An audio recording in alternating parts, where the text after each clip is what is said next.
6. 의무의 문제. 폴리에나는 7시 무렵 잠에서 깼다. 이모네 집에 와서 처음으로 맞는 아침이었다. 다락방은 남쪽과 서쪽으로 창이 나 있어서 아직은 해가 보이지 않았지만 어스레한 푸른빛 아침 하늘을 보니 날씨가 좋을 것 같았다. 이제는 조그만 다락방도 조금 시원해졌고 밖에서 들어오는 공기도 맑고 상쾌했다. 바깥에서 새들이 즐겁게 지저귀자 폴리에나는 창가로 후다닥 달려가 새들에게 말을 걸었다. 그러다 아래를 보니 이모가 벌써 정원에 나와 장미 나무 사이를 거닐고 있었다. 폴리에나는 잽싸게 옷을 갈아입고 이모에게 갈채비를 했다. 폴리에나는 다락문 2개를 모두 활짝 열어젖히고는 문을 닫지도 않고 쏜살같이 계단을 내려갔다. 그러고는 복도를 지나서 계단을 또 하나 내려가 아래층으로 간 다음 현관 방충망을 쾅 열어젖히며 정원으로 달려갔다. 해링턴 양과 허리가 굽은 노인이 장문나무를 굽어보고 있는데 폴리에나가 신이 나서 까르륵 소리치며 이모에게 달려들었다. 아, 이모 오늘 아침에는 그냥 살아있다는 것만으로도 기쁘네요. 폴리에나, 너는 늘 이런 식으로 아침 인사를 하니? 해링턴 양은 40kg짜리 아이를 목에 매단 채 버틸 수 있는 만큼 몸을 일으키며 엄하게 야단쳤다. 폴리에나는 발끝으로 사뿐히 내려서더니 제자리에서 포작포작 뛰었다. 아니요, 사람들이 너무너무 좋아서 참을 수 없을 때만요. 이모, 창문에서 이모를 보다가 이모는 부인의 아주머니가 아니야. 진짜로 정말로 우리 이모야 하는 생각이 들었어요. 게다가 이모 모습도 참 좋아 보여서 이렇게 내려와 이모를 껴안을 수밖에 없었어요. 허리가 굽은 노인이 갑자기 휙 돌아섰다. 해링턴 양은 인상을 쓰려고 했지만 평소처럼 잘 되지 않았다. 폴리에나, 토머스 영감님, 오늘 아침에 이만하면 됐어요. 장미나무에 대해서는 더 말하지 않아도 되겠죠? 해링턴 양은 딱딱하게 말을 맺고는 돌아서서 빠른 걸음으로 사라졌다. 할아버지는 늘 정원에서 일하세요? 폴리에나가 호기심 어린 목소리로 묻자 노인이 다시 돌아섰다. 노인은 입술을 실룩였지만 눈동자는 마치 눈물이 고인 듯 흐릿했다.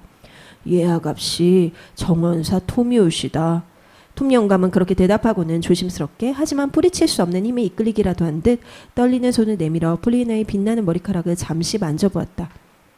꼬마 아가씨는 엄마를 쏙 빼닮았구먼요. 이 늙은이는 아가씨, 엄마를 지금 아가씨보다 더 어릴 때부터 알고 지냈죠. 그때도 이 집에서 정원 일을 했었거든요. 폴리에나가 숨을 몰아쉬는 소리가 들렸다. 정말요? 우리 엄마를 아신다고요? 엄마가 하늘나라의 천사가 되기 전에 이 땅에서 어린 천사로 살던 때를 아신다고요? 아, 엄마 얘기 좀 해주세요. 폴리에나는 노인 옆에 흙게 한복판에 털썩 주저앉았다. 그때 집 쪽에서 종소리가 들렸다. 곧바로 낸시가 뒷문으로 쌩 튀어나오더니 소리쳤다. 폴리에나 아가씨, 방금 종소리는 아침 식사 종소리예요. 낸시가 숨을 헐떡이며 폴리에나를 일으켜 세우고는 서둘러 집 쪽으로 데려갔다. 점심이랑 저녁 때도 종이 울려요. 아무튼 종소리가 들리면 어디 있던 간에 바람처럼 달려와야 한다는 뜻이에요. 안 그럼 우리 머리로는 암만 생각해도 기쁜 점을 찾을 수 없는 일이 생긴다고요. 낸시는 그렇게 말을 맺고는 제멋대로 구는 병아리를 닭장 속으로 몰아넣듯 폴리에나를 집 안으로 떠밀었다. 아침 식사에서는 아무도 말이 없었다. 그러다 5분쯤 뒤 해링턴 양이 투명한 날개를 붕붕거리며 식탁 위를 이리저리 오가는 파리 2마리를 못마땅한 눈으로 보며 엄하게 말했다. 낸시, 이 파리들이 어디에서 들어왔지? 모르겠는데요, 마님. 부엌에는 파리가 하나도 없었는데요. 낸시는 전날 오후에 너무 정신이 없어서 폴리에나 방에 창문이 열려있는 줄도 몰랐다. 그때 폴리에나가 사근사근하게 대답했다. 제 방 파리인걸요? 이모, 오늘 아침에 위층에서 파리들이 재미있게 놀고 있었거든요. 낸시는 방금 가지고 들어온 따끈한 머핀을 도로 들고 황급히 식당을 나갔다. 해링턴 양이 숨이 넘어가는 소리를 했다. 네 방 파리라니, 그게 무슨 소리야? 저것들이 어디서 온 거야? 어디긴요, 이모. 당연히 밖에서 들어왔죠. 창문으로요. 제 눈으로 파리가 들어오는 걸 봤어요. 봤다고? 방충망도 없는 창문을 열었단 말이야? 아, 네, 방충망은 없던데요, 이모? 바로 그때 낸시가 다시 머핀을 들고 들어왔다. 낸시는 엄숙한 표정을 짓고 있었지만 얼굴빛은 새빨겠다. 해링턴 양이 날카롭게 일렀다. 낸시, 머핀을 내려놓고 당장 폴리에나 방에 가서 창문을 닫아. 방문도 닫고. 이따가 아침에 일을 끝내거든 파리채를 들고 방마다 죽 살펴. 구석구석 빠짐없이 보도록 해. 그러고는 조카에게 말했다. 폴리에나, 네 방 창문에 달 방충망을 주문해뒀다. 당연히 그렇게 하는 것이 내 의무니까. 하지만 너는 내 의무를 까맣게 잊어버린 것 같구나. 폴리애나는 놀라서 눈을 휘둥그레 떴다. 제 의무요? 그래, 조금 덥기는 하겠지만 방충망이 올 때까지 창문을 닫아두는 것이 내 의무라고 본다. 폴리애나, 파리는 더럽고 귀찮을 뿐만 아니라 건강에 아주 해롭기도 해. 아침을 먹고 나면 이 문제를 다룬 책자를 줄 테니 읽어보도록 해라. 읽을까요? 아, 고마워요 이모. 저 글 읽는 거 좋아해요. 해링턴 양은 소리가 들리도록 숨을 들이쉬고는 입술을 꾹 다물었다. 폴리애나는 이모의 굳은 표정을 보고 얼굴을 찡그리며 생각에 잠겼다. 폴리애나가 쭈뼛쭈뼛 사과했다. 아, 제 의무를 잊어버려서 죄송해요 이모. 앞으로는 창문을 열지 않을게요. 해링턴 양은 아무 대답도 하지 않았다. 그 뒤로도 식사가 끝날 때까지 계속 말이 없었다. 식사가 끝나자 해링턴 양은 자리에서 일어나 거실 책꽂이로 갔다. 그러고는 작은 책자를 꺼내들고 조카 곁으로 와서 말했다. 폴리애나, 이게 아까 말한 책자다. 지금 당장 네 방으로 가서 읽어봐. 이따가 30분 뒤에 내가 방으로 올라가서 내 짐을 살펴볼 거야. 폴리애나는 머리를 몇 배로 확대해 그린 그림에서 눈을 떼지 못한 채 즐겁게 소리쳤다. 아, 고맙습니다 이모. 그러고는 명랑한 발걸음으로 깡충깡충 거실을 뛰어나가서는 문을 쾅 닫았다. 해링턴 양은 눈살을 찌푸리며 잠시 망설이더니 위험 있게 거실을 가로질러 가서 문을 열었다. 하지만 폴리애나의 모습은 이미 보이지 않고 다락 계단을 올라가는 요란한 발소리만 들렸다. 30분 뒤 해링턴 양은 의무감에 가득 찬 굳은 표정으로 다락 계단을 올라가 폴리애나의 방으로 갔다. 폴리애나는 잔뜩 흥분해서 반갑게 이모를 맞았다. 이모, 이렇게 멋지고 신기한 걸 처음 봤어요. 저한테 이 책을 읽으라고 주셔서 정말 기뻐요. 어쩜 파리가 발에 그렇게 많은 걸 묻히고 다니는 줄은 몰랐어요. 그리고 또 해링턴 양이 근엄하게 말했다. 그만하면 됐다 폴리애나. 이제 옷을 꺼내오렴. 내가 좀 살펴보마. 너한테 적당하지 않은 옷은 설리번네 집에 줄 거다. 폴리애나는 눈에 띄게 미적거리며 책자를 내려놓고는 옷장 쪽으로 갔다. 폴리애나가 한숨을 쉬며 말했다. 이모가 보면 형편없다고 하실 텐데 부인의 아주머니들보다 더요. 부인의 아주머니들도 부끄럽다고 하셨거든요. 하지만 얼마 전까지 선교사 지원품으로 온 옷들은 거의 다 남자아이 옷이나 어른 옷밖에 없었어요. 두세 번이나 계속 그랬어요. 그런데 이모는 혹시 선교사 지원품 받아본 적 있으세요? 이모가 소스라치게 놀라 성난 얼굴을 한 것을 보고 폴리애나는 당장 말을 바로잡았다. 아, 아차, 이모는 당연히 그런 적 없겠죠? 폴리애나는 얼굴이 확 달아올라 허겁지겁 말을 이었다. 깜빡했어요. 부자들은 그런 걸 받을 필요가 없는데. 하지만 가끔 이모가 부자라는 걸 잊어버리게 돼요. 이 다락방에 있다 보면요. 해링턴 양은 노여움에 차서 입을 벌렸지만 아무 말도 나오지 않았다. 폴리애나는 자기가 얼마나 듣기 거북한 말을 했는지 전혀 알아차리지 못한 듯 계속 말을 이었다. 아무튼 제가 하려던 말은요. 선교사 지원품은 도무지 뭐가 올지 알 수 없다는 거예요. 확실한 건 오겠지 싶은 물건은 절대 안 오는 것뿐이에요. 그렇다고 안 오겠지 생각한다고 해서 오는 것도 아니고요. 선교사 지원품으로 그 놀이를 할 때가 가장 힘들었어요. 아빠랑 저는 아슬아슬한 찰나에 폴리애나는 이모에게 아빠 이야기를 하면 안 된다는 사실을 깨달았다. 그래서 허겁지겁 옷장 속으로 팔에 뻗어 초라하기 짝이 없는 옷들을 양팔 가득 꺼내들었다. 폴리애나가 목맨 소리로 말했다. 좋은 옷은 아니에요. 검은 옷도 아니고요. 교회 복도에 빨간 카펫을 깔아야 하는 바람에요. 제가 가진 옷은 이게 다예요. 해링턴 양은 한 무더기로 뭉쳐있는 옷들을 손가락 끝으로 들추어 보았다. 누가 봐도 폴리애나에게 맞는 옷들이 아니었다. 다음으로 해링턴 양은 화장대 서랍 속에 누덕누덕 기운 속옷들을 보며 눈살을 찌푸렸다. 폴리애나가 조마조마한 마음으로 털어놓았다. 가장 좋은 속옷은 지금 입고 있어요. 부인의 아주머니들이 한 벌 통째로 사주셨어요. 부인의 회장은 존스 아주머니가 그러는데 저한테 속옷을 사주면 부인의 아주머니들은 평생 교회 맨바닥을 또각또각 소리내며 걸어다녀야 할 거랬어요. 하지만 정말로 그렇지는 않을 거예요. 화이트 아저씨가 시끄러운 걸 싫어하시거든요. 아저씨 부인 말로는 신경이 예민해서 그렇대요. 하지만 화이트 아저씨는 돈도 많아요. 그래서 부인의 아주머니들은 화이트 아저씨가 카펫을 사는데 돈을 많이 보태줄 거라고 생각해요. 신경이 예민하니까요. 화이트 아저씨는요. 신경이 예민해도 돈이 많으니까 기쁠 것 같아요. 그쵸? 해링턴 양은 폴리애나의 말을 듣고 있지 않은 듯 했다. 속옷을 꼼꼼히 다 살펴보고 나서 해링턴 양은 갑작스레 폴리애나를 돌아보았다. 폴리애나, 학교는 당연히 다녔겠지? 아, 그럼요 이모. 그리고 아빠. 아니, 집에서도 좀 배웠고요. 해링턴 양은 얼굴에 찡그렸다. 그렇구나. 가을부터 이곳 학교에 다니게 될 거다. 교장 선생님께 네가 몇 학년에 들어갈지 정해주실 거야. 그 전까지 날마다 30분씩 내 앞에서 소리내어 글을 읽는 게 좋겠구나. 저도 글 읽는 거 좋아해요. 하지만 이모가 굳이 듣고 싶지 않다면 저는 저 혼자 읽어도 기쁠 것 같아요. 정말로요, 이모. 그러면 굳이 기쁘다고 생각하지 않아도 그냥 저절로 기쁠 거예요. 저는 혼자 글 읽을 때가 가장 좋거든요. 어려운 말도 나오고 하니까요. 해링턴 양이 차갑게 대꾸했다. 그렇겠지. 음악은 좀 배웠니? 조금요. 그런데 제가 듣기에도 별로예요. 다른 사람들 소리는 듣기 좋던데 피아노 치는 법은 조금 배웠어요. 그레이 아주머니가 가르쳐 주셨거든요. 그레이 아주머니는 교회에서 피아노를 치거든요. 그런데 음악은 안 배워도 되지 않을까요? 이모 사실 안 배우는 게 더 좋을 것 같은데. 해링턴 양은 눈썹을 살짝 치켜 올리며 말했다. 글쎄, 그래도 네가 음악의 기초라도 제대로 배우도록 하는 것이 내 의무라고 생각하는데. 바느질은 당연히 하겠지? 폴리애나는 한숨을 쉬었다. 네, 부인의 아주머니들이 가르쳐 주셨어요. 하지만 정말 괴로웠어요. 존스 아주머니는 단추구멍을 낼 때 혼자만 바늘 잡는 법이 다르고, 화이트 아주머니는 감치기 전에 박음질부터 배워야 한다고 하고. 아니, 그 반대였나?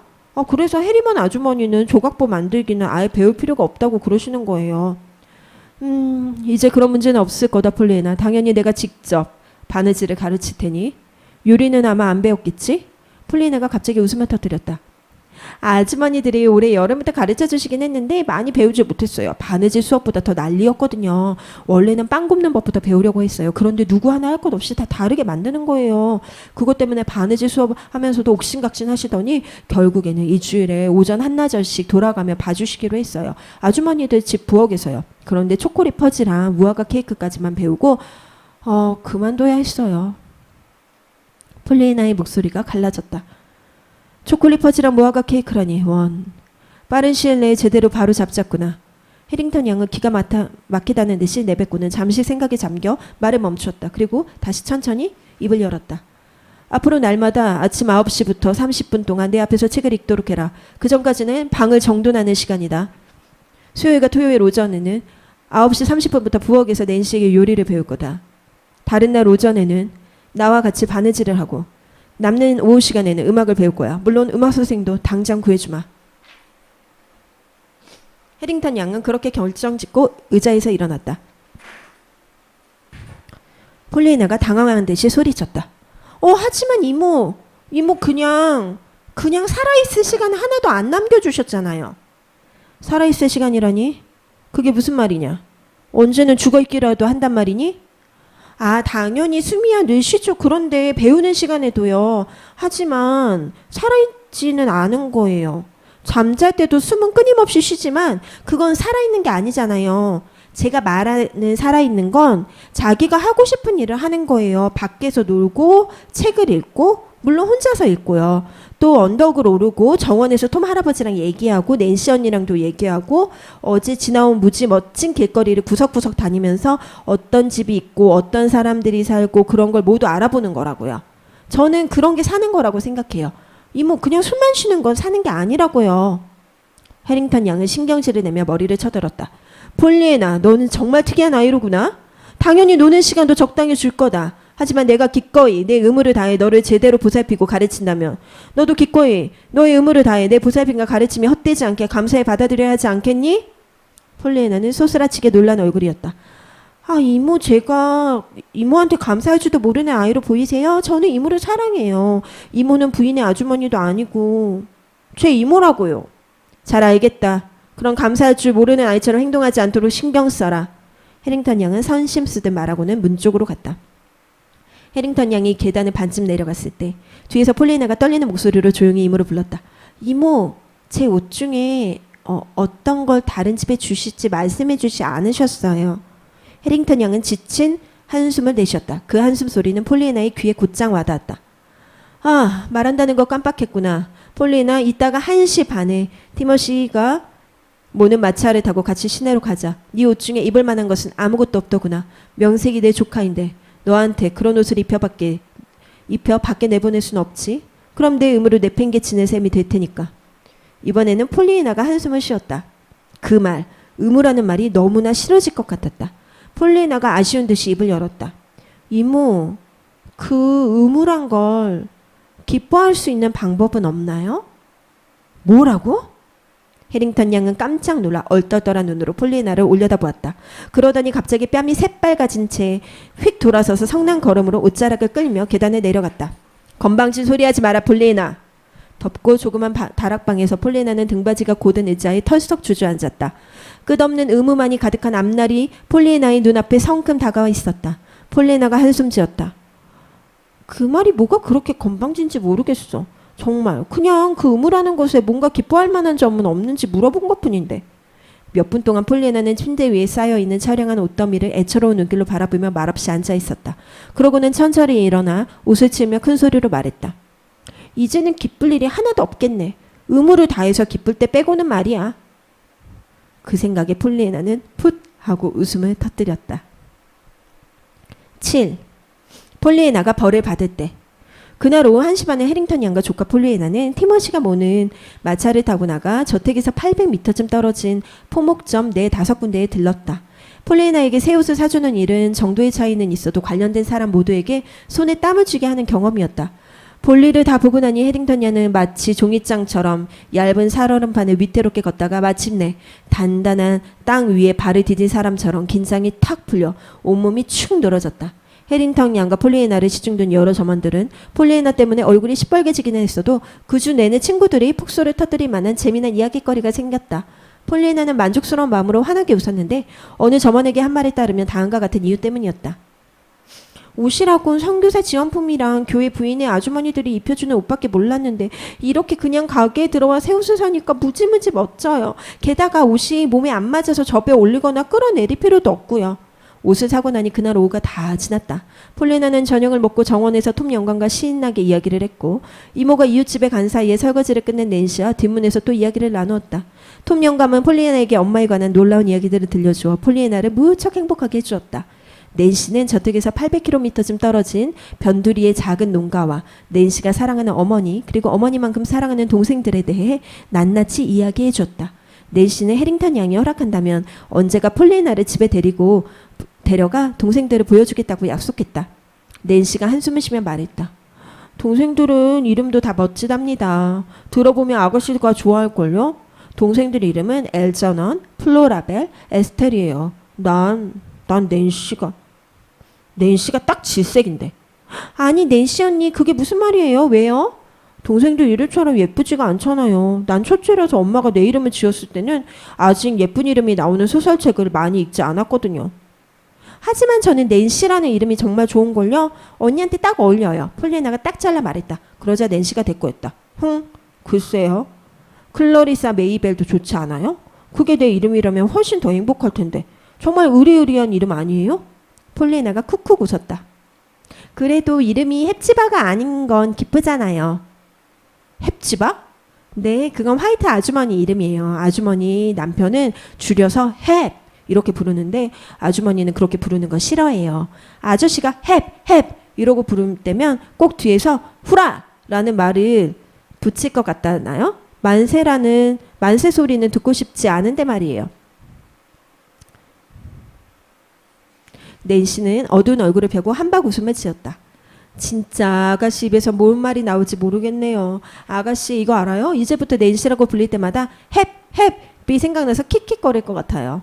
와 이렇게 생각하니까 정말로 낸시는 말을 뚝 그치고 어리둥절한 눈으로 폴리에나를 보았다.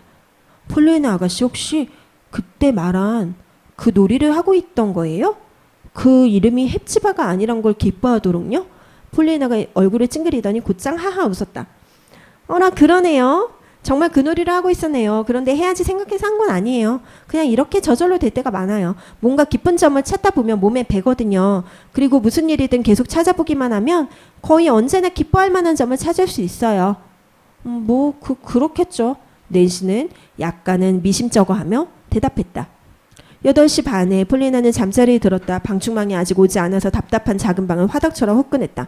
폴리에나는 꼭 닫힌 창문을 2개를 애타게 바라보면서 창문을 열지는 않았다. 폴리에나는 옷을 벗어 단정히 개켜둔 다음 기도를 하고 촛불을 불어 끄고 침대에 누웠다. 그러고 나서도 폴리에나는 덥고 작은 침대 위에서 이리저리 뒤척이며 잠들지 못하고 괴롭게 누워 있었다. 얼마나 오랫동안 그러고 있었는지 모른다. 틀림없이 몇 시간은 좋게 흐른 것 같았다. 결국 폴리에나는 침대에 빠져나와 더듬더듬 방을 가로질러 가서 문을 열었다. 다락방 바깥은 온통 벨벳 같은 어둠에 감싸여 있었다. 보이는 것이라고는 동쪽 지붕 창으로 들어오는 달빛이 바닥 중간쯤까지 그려놓은 은색 길뿐이었다. 폴리애나는 달빛 길 양쪽으로 펼쳐진 무시무시한 어둠은 무시하기로 굳게 마음먹고 짧게 숨을 들이마시고는 은빛 길을 곧장 따라 타박타박 창가로 걸어갔다. 폴리애나는 부디 이 창문만은 방충망이 있었으면 좋겠다고 멍하니 생각했지만 거기에도 방충망은 없었다. 하지만 창밖에는 별세계처럼 아름다운 세상이 드넓게 펼쳐져 있었다. 바깥으로 나가면 맑고 신선한 공기가 뜨거운 뺨과 손에 너무나 기분 좋게 와닿겠지? 폴리애나는 창가로 가까이 다가가 애타는 눈길로 밖을 내다보았다. 그때 뭔가가 눈에 띄었다. 창문 바로 밑에 널찍하고 평평한 양철 지붕이 있었다. 마찰을 대는 현관 위에 만들어 놓은 임무의 일광욕실 지붕이었다. 그 지붕을 내려다보고 있자니 폴리애나는 애 같아서 견딜 수가 없었다. 지금 당장 저곳에 있을 수만 있다면? 폴리애나는 걱정스레 뒤를 보았다. 저기 뒤쪽 어딘가에는 폴리애나의 덥고 작은 방과 그보다 더 더운 침대가 있었다. 하지만 방까지 가려면 중간에 가로놓인 무시무시한 암흑의 사막에서 저절로 오그라드는 팔을 뻗으며 더듬더듬 길을 찾아가야 했다.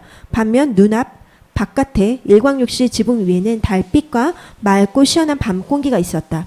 침대가 저 바깥에 있다면 얼마나 좋을까? 실제로 밖에서 잠을 자는 사람들도 있었다. 고향의 조엘 하틀리라는 사람은 폐병이 심해서 어쩔 수 없이 밖에서 잠을 자야 했다. 문득 폴리애나는 이 창문 근처 벽에 기다란 흰색 자루들이 못에 걸려 한 줄로 쭉 매달려 있던 것을 본 기억이 났다. 낸시 말로는 철진한 겨울옷을 담아두는 자루라고 했다. 폴리애나는 살짝 두려움에 떨면서 옷 자루가 있는 쪽으로 더듬더듬 길을 찾아갔다. 그러고는 침대로 삼을 두툼하고 부드러운 자루 하나와 반으로 접어 베개로 쓸 얇은 자루 하나, 그리고 이불로 덮을 또 다른 자루 하나를 골랐다. 이렇게 채비를 가진 폴리애나는 잔뜩 신바람이 나서 다시 달빛이 비치는 창가로 타박타박 걸어가 창문을 열었다. 그러고는 가져온 자루들을 먼저 아래쪽 지붕 위로 밀어낸 다음 창문을 넘어가서는 또 다시 조심조심 창문을 닫았다. 파리가 발에 온갖 것들을 묻히고 다닌다는 놀라운 사실을 잊지 않았던 것이다. 밖으로 나오니 얼마나 시원하고 상쾌하던지 폴리애나는 신이 나서 폴짝폴짝 춤을 추며 신선한 공기를 가슴 깊이 한껏 들이마셨다. 발을 디딜 때마다 통통하고 작게 울리는 양철 지붕의 소리까지 마음에 들었다. 내친 김에 폴리애나는 지붕 저쪽 끝에서 이쪽 끝까지 두세 번 왔다 갔다 했다. 덥고 작은 방에 있다가 이렇게 바람이 잘 통하는 곳으로 나오니 무척이나 기분이 좋았다. 게다가 양철 지붕은 아주 널찍하고 평평해서 떨어질 염려도 없었다. 마침내 폴리애나는 만족스레 한숨을 내쉬며 바다 표범 외투 침대 위에 베개자루와 이불자루를 가지런히 놓았다. 그러고는 자리에 누워 몸을 둥글게 말았다. 폴리애나는 깜빡거리는 눈으로 별이 뜬 밤하늘을 올려다보며 작게 중얼거렸다. 이렇게 되고 보니 방충망이 오지 않은 게 기쁘네. 안 그러면 이렇게 할 수 없었을 테니까. 그쯤 일광욕실의 옆에 있는 해링턴 양의 방에서는 해링턴 양이 겁에 질려 창백해진 얼굴로 다급히 덧옷을 걸치고 슬리퍼를 꽤 신고 있었다. 조금 전 해링턴 양은 티머시에게 전화를 걸어 떨리는 목소리로 이렇게 말했다. 지금 당장 올라와줘. 토마스 영감이랑 같이. 등불도 가지고. 일광욕실 지붕 위에 누군가 있어. 아마 장미 울타리 같은 걸 타고 올라온 모양이야. 다락 동쪽 창문을 통하면 집 안으로도 들어올 수 있어. 여기 아래쪽 다락문은 잠가뒀으니 그래도 빨리 와줘. 얼마 뒤 막 잠이 든 폴리애나는 눈부신 등불빛과 세 사람의 어이없어하는 목소리에 흠칫 놀라 깨어났다. 눈을 떠보니 사다리 꼭대기까지 올라온 티머시가 바로 옆에 있었고 톰 영감은 이제 막 창문으로 나오는 중이었으며 톰 영감 뒤에서 해링턴 양이 내다보고 있었다. 폴리애나, 이게 대체 무슨 짓이니? 해링턴 양이 소리치자 폴리애나는 졸린 눈을 끔뻑이며 일어나 앉았다. 폴리애나는 더듬더듬 입을 열었다. 어라? 톰 할아버지랑 이모, 그렇게 놀란 표정 짓지 마세요. 저는 조엘 하틀리처럼 폐병에 걸린 게 아니에요. 그냥 방향이 너무 더워서 그랬어요. 하지만 창문을 잘 닫아뒀으니까 파리가 세균 같은 걸 묻히고 들어가진 못했을 거예요. 티머시가 갑자기 사다리 밑으로 쑥 사라졌다. 톰 영감도 이에 질세라 들고 있던 등불을 황급히 해링턴 양에게 건네주고는 아들을 뒤따라 내려갔다. 해링턴 양은 입술을 질끈 깨물었다. 이윽고 두 남자가 모두 사라지자 해링턴 양이 엄마에게 말했다. 폴리애나, 당장 그 자루들을 이리 주고 안으로 들어와. 잠시 뒤 해링턴 양은 등불을 손에 든 폴리애나를 데리고 다락으로 돌아가면서 어쩜 이렇게 특이한 애가 다 있을까? 하고 내뱉었다. 시원한 산대바람이 부는 밖에서 실내로 들어오자 다락의 공기가 더욱더 답답하게 느껴졌다. 그래도 폴리애나는 불평하지 않았다. 그저 떨리는 한숨 깊이 내쉴 뿐이었다. 다락 계단에 다다랐을 때 해링턴 양이 싸늘한 말투로 불쑥 입을 열었다. 폴리애나, 오늘은 내 침대에서 나랑 같이 자자. 내일이면 방충망이 도착하겠지만 그때까지는 너를 눈에 보이는 곳에 두는 것이 내 의무일 것 같구나. 폴리애나는 숨을 크게 들이마셨다. 그리고는 기쁨이 겨우 소리쳤다. 이모랑요? 이모 침대에서요? 이모 어쩜 이렇게 다정하세요. 안 그래도 언젠가 꼭 다른 사람이랑 같이 자고 싶었는데 부인의 아주머니 말고 가족이랑 같이 말이에요. 부인의 아주머니들은 이제 좀 지겹거든요. 와, 이렇게 되고 보니 방충망이 안 온 게 기쁘네요. 이모는 안 기쁘세요? 대답이 없었다. 해링턴 양은 앞에서 뚜벅뚜벅 걸어가고 있었다. 사실을 말하자면 해링턴 양은 이상하게 맥이 쭉 빠진 기분이었다. 폴리애나가 온 뒤로 벌써 3번째 벌을 주는 것이었다. 그리고 폴리애나가 벌이 아니라 특별한 상으로 받아들인다는 어이없는 사실도 3번째 맞닥뜨리고 있었다. 그러니 이상하게 기운이 빠지는 것도 놀라운 일은 아니었다.